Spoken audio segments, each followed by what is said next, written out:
Hello everybody, welcome back to my channel. I'm Paige, this is Seeking Alexandria, and guys, it's time to dive in. We have a new palette added to the Natasha Denona family. I'm sorry everyone, just like have a moment of silence for the Biba palette. Hello, hi, look at this. It's ready for me to dive in. It's ready for me to talk swatches and pricing and packaging and opinion. So we're not going to waste any time on an intro. Hello, hi, I have her website pulled up. I want to talk about this palette. I did purchase this from NatashaDenona.com, but if you do not buy it from her website, it is a Sephora exclusive, meaning you can only get it at Sephora online or in stores. This palette is $129, which is standard for her pricing. It is described on her website as a multi-use palette with the most essential colors. It features 15 brand new shades and the signature Natasha Denona formulas, including neutral, warm, and cool tones from light to dark in different textures. This eyeshadow palette is a very user-friendly palette and covers a popular shade range varying from mauves, burgundies, and browns to warm grays and black. It is cruelty-free, paraben-free, and made in Italy. And all of the pans are 0.08 ounces a piece, which, girl, yes, Natasha, thank you. Girl, that is a fabulous pan size. Y'all know I talk on my channel. I like 0.05. I think 0.05 ounces per pan, very good, very fair amount of product. And I think 0.08 is like excellent. So thank you, Natasha Denona, for that. Guys, I'm sorry. Can we just take a real brief pause? I feel like I am like so speedy and like talking faster. If you need to slow this video down, somewhere up here there's a setting bar and you can actually slow my talking speed by like 25%. If you have a hard time hearing me or if I'm like moving too fast, I apologize. But for some reason, Natasha Denona shadows get me too excited. Like I cannot function because I just love her product so much, and I feel like I came into this video like hotter than a freight train and I'm ready to rock. So moving on, guys, I just had to make that disclaimer in case you're like, whoa, Paige, did you take the cocaine? No, I didn't. I'm just really excited. I'm sorry, segue over, time to move back into the palette. So on her Instagram, she described this palette as broken down into 3 rows. The top row being the warm tone, very everyday type of eyeshadows. The second row being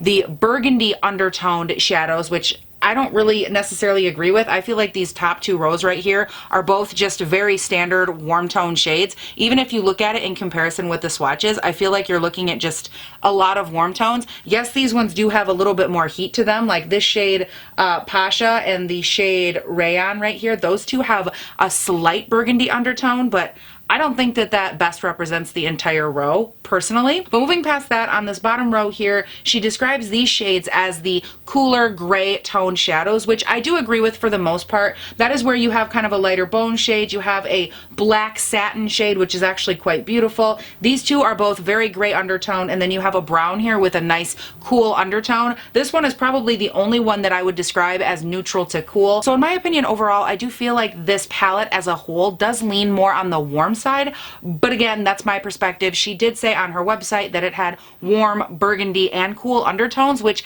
technically isn't a lie because there are a couple grays, a couple burgundy undertones, but in my opinion, again, primarily warm. Now, out of all of her palettes, I do feel like this one is by far the most wearable. It's the one that doesn't have any real like pops or vamps or like whoosh-ah, things that really stand out at you, you know, a bright gold glitter or like this crazy, you know, purple undertone glitter, or the Safari palette that had like all these really beautiful greens in it. This one, you're going to get a very basic, very natural palette, something that if the formula is true to what we know and love, it is going to blend beautiful, be very effortless, and just give you a nice, beautiful, smoky ass eye. And that is what I'm in it for always with Natasha Denona. I love her shades. My experience with them is so positive, which is one of the reasons I was like, oh, so excited to pick this guy up. So without any further messing around, no more talking, girl. I just sped right through that so fast. I just couldn't help myself. We are just going to dive right in here to the palette. We're going to talk about it while we put it on our eyes, and I have to, regrettably enough, wipe these shades off my arm before I wipe them all onto my sweater. So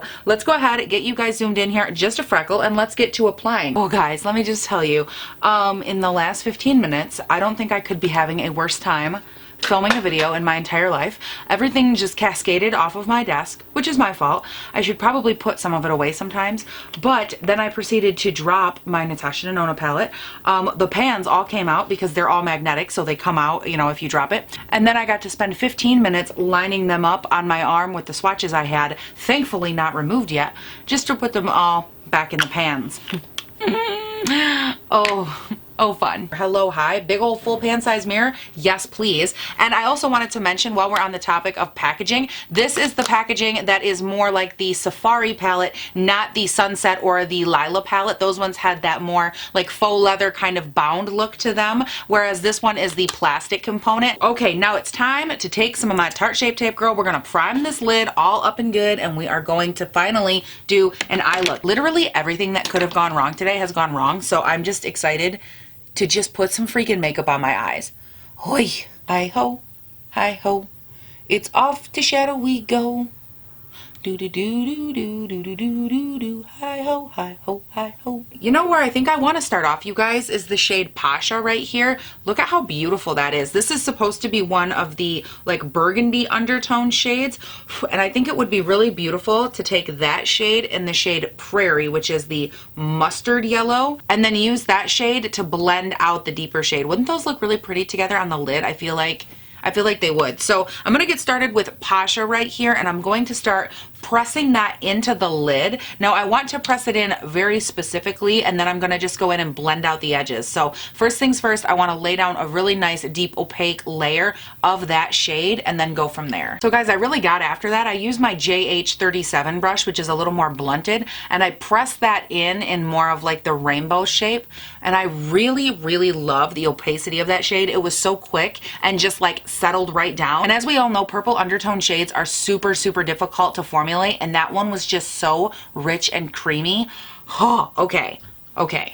Whew. So now to blend out the other shade, Prairie, I'm going to be taking two different brushes, and I have a feeling I'll have to taper them in and out based on the shape of my eye, but I'm going to be taking the Morphe M506, which is the smaller of the two, for more of a tight detail work. And then I'm going to also have the Morphe M433, which is a little bit bigger and wider, which could obviously help blend it out a little bit more up into the upper brow bone, but I just want to have two good blending options. So using these two brushes, I'm going to be blending out that deeper shade on its edge and creating a nice blend, and then fanning a little bit of that shade by itself going up toward the upper brow bone. Guys, I'm living for the blend of those two colors. What do you think? Oh God, that's so pretty. You know, I was actually really nervous to try that technique because that's how Nikki Tutorials blends hers out. She always takes like the really deep intense color and then blends out the edges with a lighter shade. I've never really done mine like that before, so I was super worried, but this is definitely a great palette to try it on because hello, it worked great. Now obviously I'm going to be taking something light, right, and going in the center of the lid. Hello, we have to open these bad boys up somehow.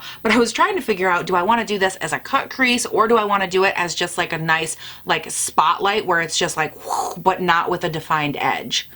That's where I run into trouble. Or I could do a cut crease and only cut out like the center, but just like, you know, just like a little area and not do a full spanning cut crease. Ooh, decisions, beach. So I think what I'm going to do here is grab my Tarte Shape Tape and Porcelain Beige and my Morphe M421 little tiny flat paddle brush, and I'm just going to go in and cut out the center of the lid, but I'm not going to take it too wide on either side. I just want to open up that center area and make it bigger, brighter, bolder, and ready for some color. Just something kind of like that. Like I want it to be lightly defined, but not too defined. Okay, all right, now y'all knew it was gonna happen. I'm gonna take a little bit of my NYX Glitter Glue here and I'm gonna pop it right on over top of that.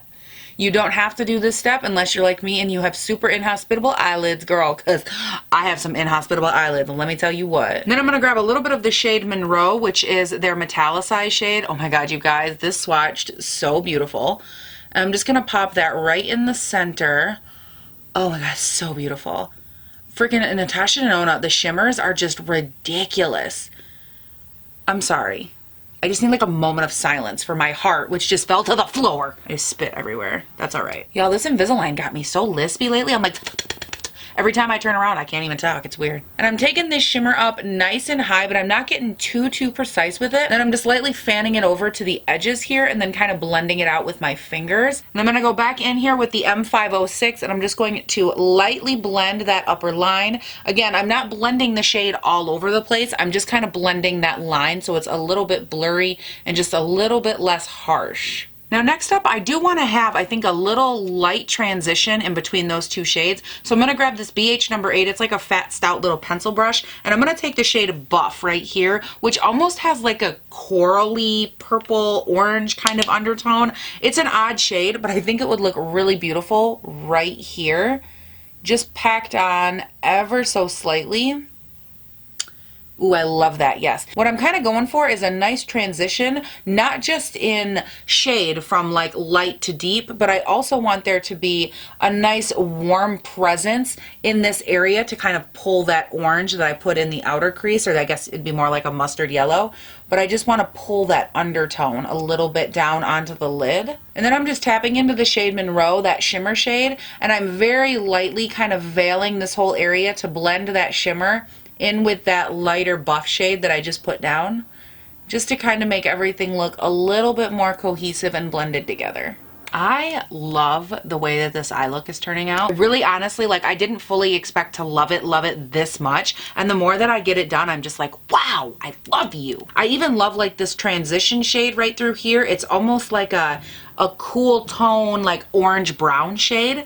I don't even know how that happened when I fused the first two, Prairie and Pasha, but like it's just beautiful. Oh my god.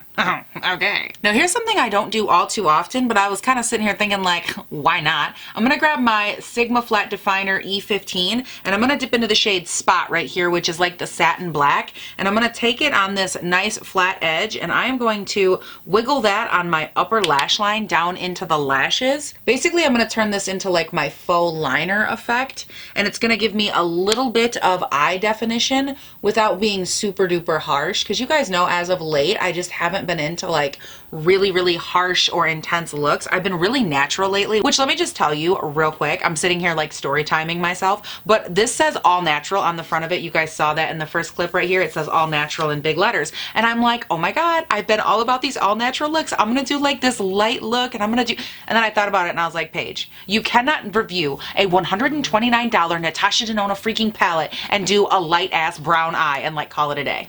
Paige, you can't do that. No matter how bad you want to, girl, you gotta dive in a little bit. I'm very glad I did, but girl, I had to like tell myself like, hello, Paige, we're not gonna be like a light-eyed princess today. No, we're gonna be a smoky queen. Guys, I think I can use Monroe as a brow bone highlight. No. So this is a very significant moment in my world because highlight shades like this are never bright enough for me to use them as a brow bone highlight. And wow, is that beautiful.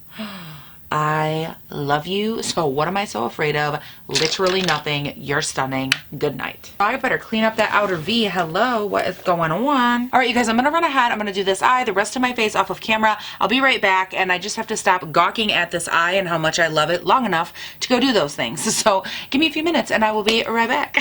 Girl, I know I shamefully stare at myself because I just love my eye look. It's not my fault, okay? It's not my fault. Okay, you guys, I went ahead, I finished up the rest of my face, and I have to say, wow, I love the way that this look turned out. I might be obsessed with this palette, and here's my situation. So at first when I started diving into it, I was like, I need to think of what is it that sets this palette apart, because this is a very neutral kind of palette, something that we have several colors very similar to in our collection. So on that level, do I think you need it? Probably not. However, I'm sitting here thinking, why is it that I love this palette so much? Like, why is it that while I'm blending this look out, something is coming across so beautiful and so unique? And I think I figured it out. These colors, when you blend them out and blend them with each other, they don't just create muddy colors and they don't just blend. They blend into a beautiful transition, because everywhere that I went in on this look where I let the colors meet each other, they created like the perfect tone and undertone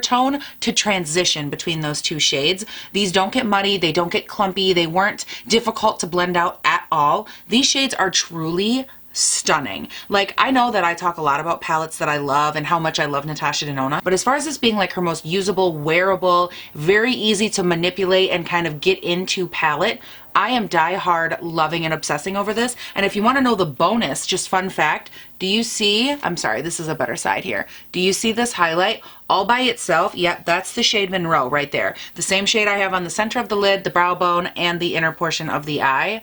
Literally beaming to the heavens. I am, oh my god, obsessed. Like, this entire face of makeup, I love the way that it turned out. I did have to bronze my skin up a little bit for the foundation combination I went in with, but overall, I love this palette. And I can tell you I had no fallout with the shimmers on the eyes or the mattes on the eyes. I had little to no kick up in pan. So as far as all that goes, you're going to be good. Again, the blendability is on point. I think for $129, obviously she's expensive. We don't even need to discuss that. Like, it's Natasha Denona. We know the price point is high. Definitely falls under the heading of high-end luxury makeup. I think you get a great amount of product. I think the product itself is well put together, well curated. I really love the color story. Now, if I had to pick out one thing that I don't completely agree with, it would probably have to be in the description where it said that this has, you know, cool and warm and this and that. I don't really agree with that so much. I feel like this is primarily warm-ish undertone, and you do have a sprinkling of like this nice gray row, which is great for the cool undertone. You want a nice gray smoky eye, you will be able to do that as well. It's a great juxtaposition to have against these warms,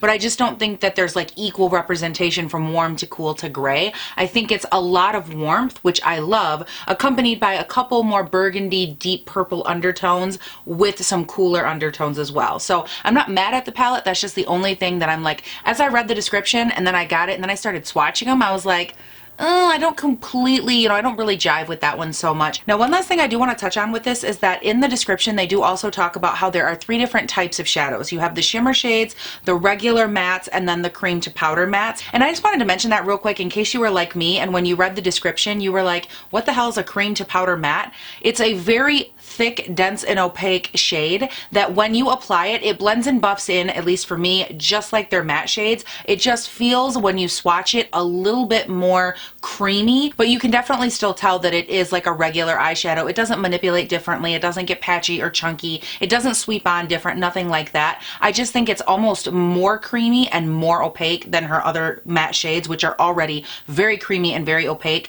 For me, the difference was very small, and I really only noticed it when I actually felt the shadow and swatched it. They all blended out the same, very even in pigmentation. Again, they were just a little bit more rich than the regular mattes, but other than that, everything's beautiful. I had no issues with it. There is no like standout glitter topper kind of shade in this palette, so if that's something that you typically look for in her palettes, you will want to kind of source that elsewhere, because I know in a lot of her other palettes she has had shimmers as well as like a metallic or a glitter topper, and these ones are labeled M on the back of the palette, which leads me to believe they're more of like a metallic sheen, and they are very reflective like a metallic or a foil, something a little bit amped up from a regular shimmer, and I have nothing against that, but you just won't have the option for that glitter topper. I don't think this palette calls for that because I don't think that's what this palette is. I feel like this is a very usable, wearable kind of baseline palette, and I have nothing against it. I think it is stunning. I love it. And you guys, that is it. Thank you all so much for watching. Let me know your thoughts down below on this palette. What do you think? Were you thinking about buying it? Are you looking into it? Do you like it? Are you not sold?